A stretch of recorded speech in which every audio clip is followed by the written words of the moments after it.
Hi, my name's Beth Massey, and today I'm going to introduce you to a new OR designer in Visual Studio 2008 and show you how you can work with LINQ to SQL classes on your forms.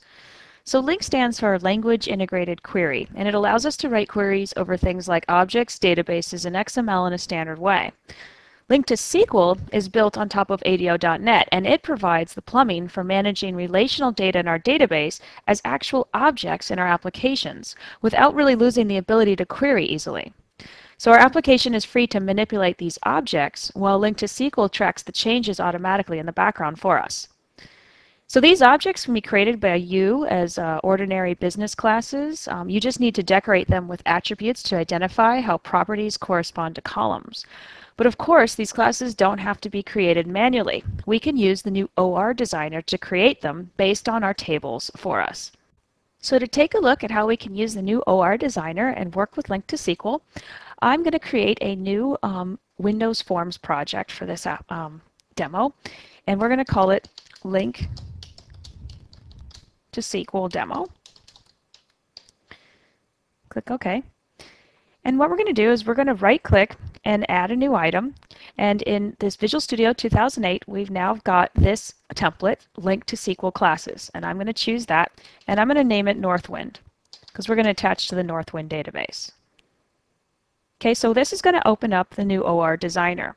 What we're going to do is we're going to expand our Server Explorer, and I've already attached to Northwind here on my SQL Express instance. And I'm just going to select Customers and drag that over. So that's our customers table, and what it did is it created a customer object here. And each of the properties inside map to the columns inside of our table. Okay, so this automatically created a LINQ to SQL class for us. So now we can use this on our forms to manipulate data in our database through an object model here. So I'm going to go ahead and press save, and then we're going to go back to our form and we can start designing the UI. So what we're going to do is we're going to use normal drag and drop data binding to create our form. So the first thing is I'm going to expand the data sources window. I'm going to go ahead and pin that.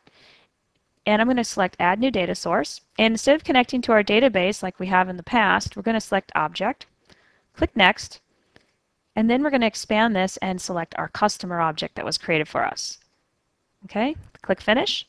And now we can see in our data sources window a customer with all of the fields listed here. These are the properties of the object.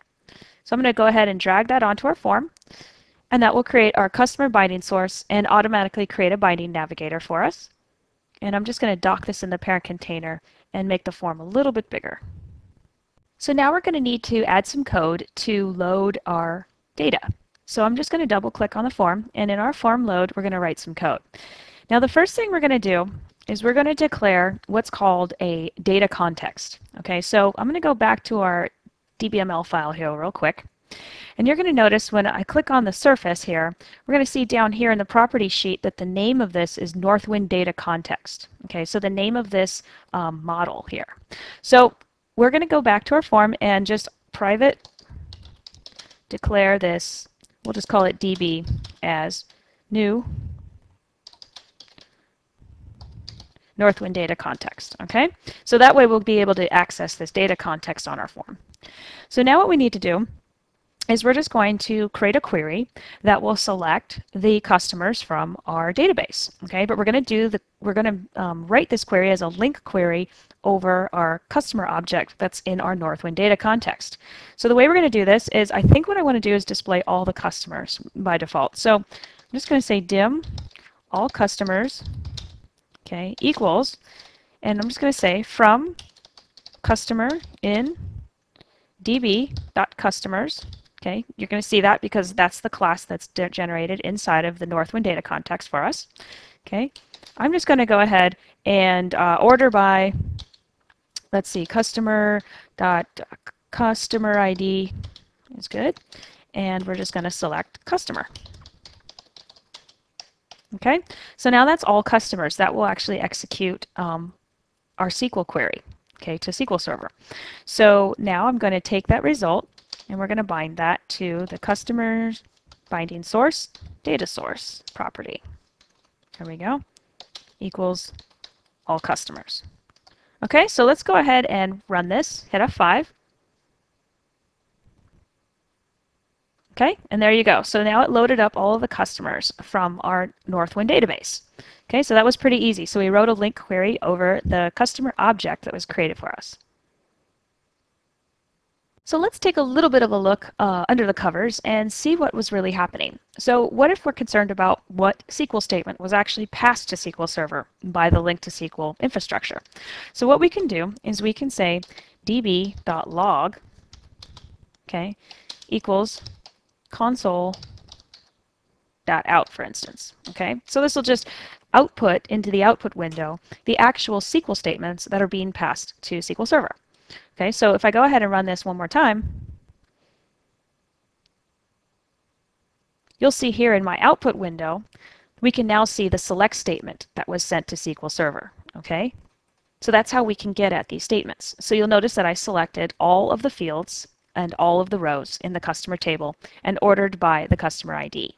So as you can see, using LINQ to SQL allows us to execute SQL statements in a strongly typed way. Instead of writing queries as strings directly in ADO.NET like we used to, we can now write these elegant LINQ queries over our typed objects directly here in the editor, which gives us compile time checking. So that's pretty cool. Okay, so let's say we want to be able to edit these customers. So let's go back to our form, and we're going to enable the Save button here. So we're just going to go to Enable True, and I'll go ahead and double click on that. And to save these, basically what we're going to do is we're going to call a method on our Northwind data context called submit changes.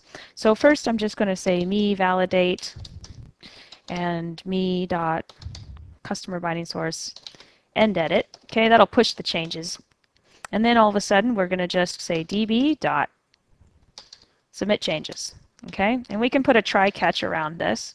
Probably a good idea. Okay, and then message box.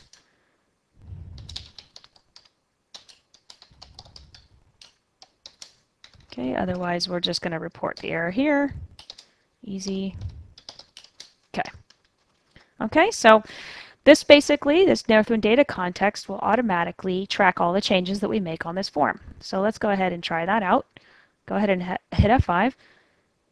Okay, so let's go ahead and let's modify this one and say CEO is the contact title, and let's add a new one, Beth.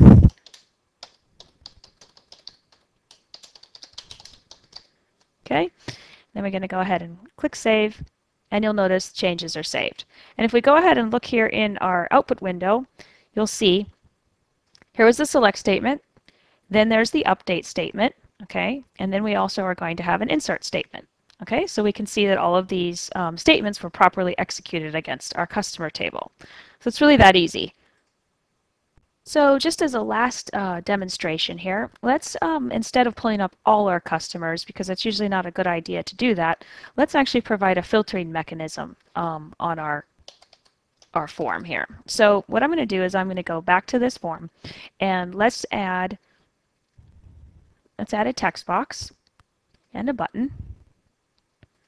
Okay, and we're going to allow the user to type in a filter string here, and then we'll just bring back a filtered list of customers. Okay, so what I'm going to do here is I'm just going to say dim, we'll call it cust query equals from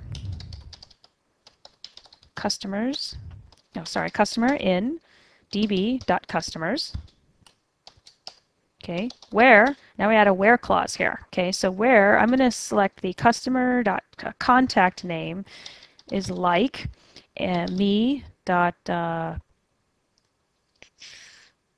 is it, customer, there it is, toolstrip text box 1. Text, okay, ampersand, okay, star. So we're just going to say starts with, so it doesn't have to be an exact match. Okay, then we're going to go ahead and, or we'll still order by customer dot, let's still order by customer ID and just select all the customers. Okay, okay, and now we can just say me dot customer binding source data source equals cust query. Okay, so let's go ahead and hit F5. And the form should come up blank first. Okay, and this will allow us to go ahead and type in contact names like C, for instance. And there you go. Now it pulled up just the contacts that contact name starts with C, or customers where contact name starts with C. And you can see down here in our output window, that's exactly what this select statement says. It says here's the where clause where the contact name is like C, and it translated it to that star to percent, just like it should, because that's SQL syntax. Okay, so it's that easy to get started with Link to SQL classes and the OR Designer. So I'd like to thank you for your time. If you'd like to check out the Visual Basic Developer Center, we'll be posting updates to these videos there.